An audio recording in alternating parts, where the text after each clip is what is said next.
In today's video, I'm going to teach you how to use project portfolio features in Monday.com. We'll start on the Monday.com homepage. Make sure you're signed in and on the account where your projects live. From here, open your Workspaces panel to choose the workspace where your portfolio should live. Picking the right workspace matters because it controls who can see and collaborate on your new portfolio board. Next, add a new item. Click the plus sign and hover over board. Boards are where your portfolio items will live, so this is the right choice over other options like docs or dashboards. Instead of building from scratch, select Start with Template. Templates save time and give you a solid structure that's easy to adapt. You'll land in the Template Center. Choose to view all templates, and if you see categories, switch to the General Templates area so nothing is filtered out.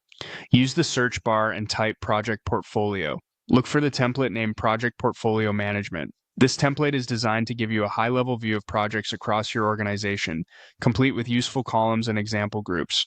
Open that template, review the preview, and click Use Template. If you're prompted to confirm the workspace or privacy settings, choose what fits your team, then let Monday.com create the board. When it's done, you'll be taken straight into your new project portfolio board. Now it's time to make it yours. Start by renaming the board to match your team or portfolio. Scan the groups and adjust them to reflect how you categorize work, like active, upcoming, and completed. Review the columns the template provides, typically status, owner, timeline or dates, priority, budget or effort, and notes, and tailor them to your process. Rename statuses so they match your workflow, add or remove columns you need, and set default values where it helps. Add your projects as items, one per row. Assign owners so accountability is clear, set start and end dates to enable timeline views, and update statuses to reflect the current phase. If you track budgets, estimates, or health, keep those columns consistent so you can sort and filter reliably. Use the filter bar to focus on specific teams, timeframes, or priorities, and save those filters as views for quick access later.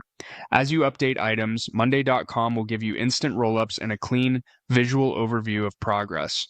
Once everything looks right, you're ready to manage your portfolio day to day, updating statuses, adjusting dates, and keeping the board as your single source of truth for projects across the organization.